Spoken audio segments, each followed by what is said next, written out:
extremely pleased that you are here. It is good to come together for the purpose of co-creating. Do you agree? Yes. Co-creating at its best. You see, you have dragged your physical bodies here. Are you appreciating the environment in which you live? Yes. With all of its variety? Are you appreciating the contrast of your own experience?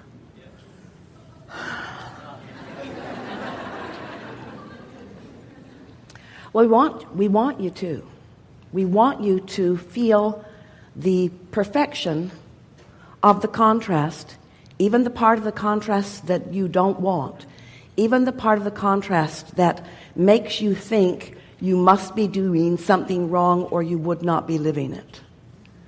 We want you, and maybe even by the end of this gathering today, to come to understand the perfection, the value to you, the value to all of us, in the contrast that causes focus. Because out of contrast is born the clarity of desire. Without a question, there cannot be an answer.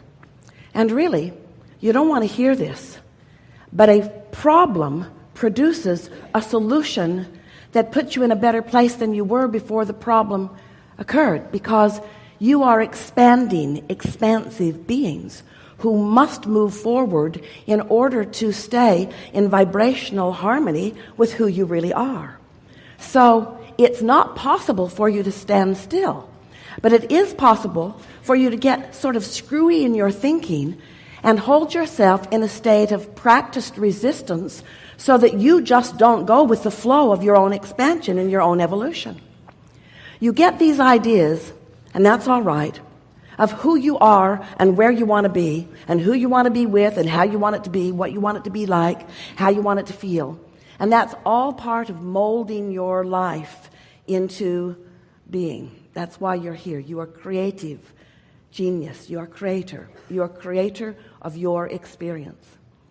But sometimes when your idea of what you want has been born out of insecurity, or is born out of not knowing who you are, born out of believing that you are not enough, born out of wanting to fill some void in order to make it better for you so that you can appear better to the world or feel better. In other words, when you're in this vibrational state where you're not loving yourself, and that it's easy to get there because so many others aren't loving you because they don't have time. They don't have time to deal with everything that you are and come to a loving conclusion. Sometimes they just have a knee-jerk reaction, and when you're a jerk, they are a jerk too. In other words, when you are not going with the flow of your own energy stream, you are hard to take. And those around you don't take you that well. And then you come to a gathering like this, where in some of the titles of things that you've been written, you come to understand that here, with Abraham, we're going to talk about unconditional love. And you think, yeah, you should love me unconditionally. It was in our getting together vows, no matter how bad I am, you will love me and stay with me forever. And we say, we want you to understand that it's the relationship between you and who you really are that is of paramount importance. That's the relationship that we want you to figure out, maybe even today, how to tend to. And when you do that, now you don't have this freaky resistance in your vibration. And now the basis of your attraction is not one of trying to make things better because of what you manipulate or demand into place. Now you begin to understand that law of attraction is responding to your point of attraction. What you are putting out vibrationally really matters. There is nothing that matters more than your mood or your attitude, because that is a reflection of what you've got going on vibrationally. But so often, your mood or attitude is influenced by things that you see in your community or in your home or in your relationship or in your own body or in your world of politics or in your world of economics or in your world of whatever. So as you become and most of you have, to some degree or another, a responder to conditions over which you have no control. Now you put yourself in the category of having no control of your vibrational offering, which means no control of your point of attraction, which means now you're in the place where you're trying to manipulate, you're trying to talk people into things, you're trying to convince people that they should see it your way. And it is exhausting. Have you noticed? Have you noticed how many of them who you really want to get you don't? And have you noticed how much time you spend explaining your perfectly correct point of view to others who should be smart enough to understand the correctness of your point of view, but somehow just don't? They either seem too lazy to you or incapable of understanding where you're coming from. And what we would like so much to free you from is the impossible task of controlling the conditions of your environment so that you can have a good feeling response to those conditions. We would like to show you how, with far less effort than you think, far less focus than you have really applied to anything, you can bring yourself into vibrational alignment, alliance, vibrational co-creativeness, vibrational harmony, vibrational beingness with the whole of who you are. And until you do that, there's not one other person on the planet who's going to stand in a strong enough, steady enough, giving you attention enough place to make up for that void that you are creating by your misunderstanding of who you are. We're giving it to you strong and straight because we know who you are. We know that you are source energy in physical bodies. We know that you are extensions of source energy. But you don't act like you know that because you want other people to validate you in some way in order to give you that feeling of belonging or in order to give you that feeling of completion.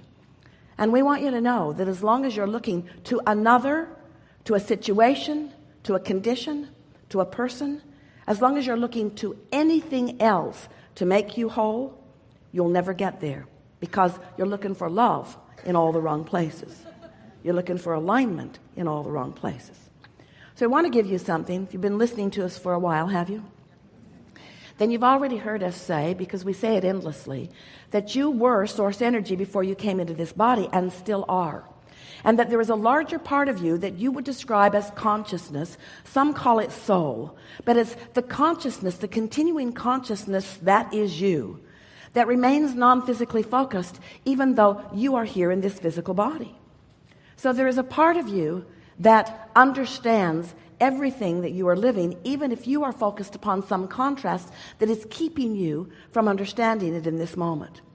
In other words, sometimes something will happen in your experience and you say things to yourself, especially if you've been hanging around with us for a while, that goes something like, oh, I am not doing a very good job of creating my own reality. Or, oh, I should know better than this, or I should have been doing more processes, or I should have been able to hold myself in a better point of attraction, or, oh, I haven't been paying attention to my guidance system, or, oh, I didn't catch it in the early enough stages and I didn't head it off before the momentum of what I don't want got carried away. In other words, you're rather self-critical in your wanting to hold yourself into this deliberate creative process.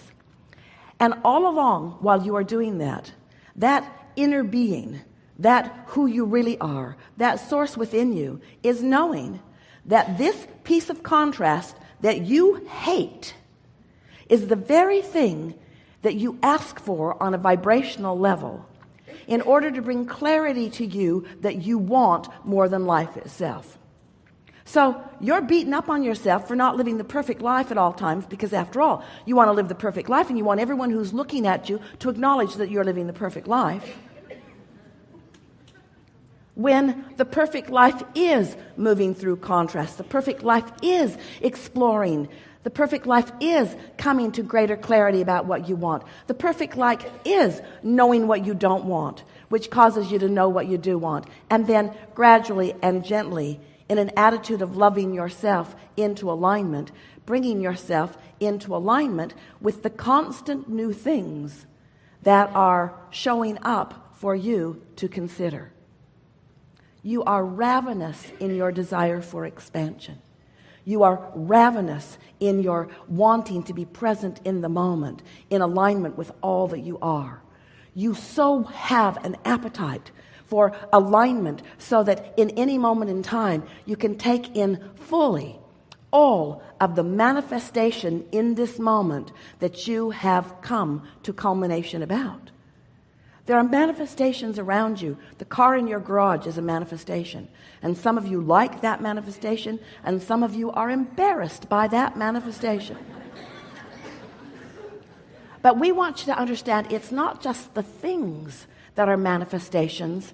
Manifestations meaning evidence of ongoing vibration. We want you to understand that the emotion that you feel in any moment in time is the first, foremost, most important, most sought after, most important, biggest, most important. The most important manifestation of your lifetime is the emotion that you feel in any moment in time, because that is a manifestation. Now let's say it so that you can hear it. It's a manifestation indication. It's a manifestation indication. Let's say it even better, even more clear, even more accurate. It's a temporary manifestation evidence indication of what you've got going on vibrationally right now. It's not an indictment of who you are. It's not a punishment for who you have been. It's an indication of the mix of vibration that you got going on. And you got to understand, your life has caused you to ask for all kinds of things that you may or may not be up to speed with right now. And your emotions indicate how much you're asking and how in alignment you are with what you're asking. How wonderful is that? So when you feel blame or anger or guilt or grief, when you feel any of those negative emotions that make you say, I need to get better at this, I need to get a grip, I need to get hold of my life, I need to change some conditions so that I will feel better, we want to say to you, we want you to appreciate that manifestation, just like we want you to appreciate your gas gauge when it tells you that you're out of gas or that you're getting close to it, so that you can go do something about the replenishment process. Your emotions are your indicator of where you stand in relationship with who you really are and what your magnificent life has caused you to expand to, and what your thoughts, your words in this moment are helping you to allow or disallow relative to that. You get what we're talking about, don't you? So what we really want to say to you as we begin here is, if you can leave this gathering with one strong, solid, personal determination, sort of like a new moment's resolution. Don't wait for the new year. It's far away. And this one already got here and you already screwed it up. That new moment's resolution that goes like this. I'm doing really well. I'm right exactly where I want to be in order to experience the most that this life has to give me. You are never in the wrong place, but sometimes you're in the right place looking at things in the wrong way. And every time you're mad at yourself, you're looking at it in the wrong way. Every time you're mad at somebody else, you're doing that too. Every time you're condemning yourself or anyone else, anytime you're not in a state of appreciation, you're disallowing most of who you are in that moment in time. So we know how you must be feeling blah, blah, blah, blah, blah, blah, blah. Because there's just stuff you got to deal with. Esther said to someone that she loves more than life itself the other night, suck it up.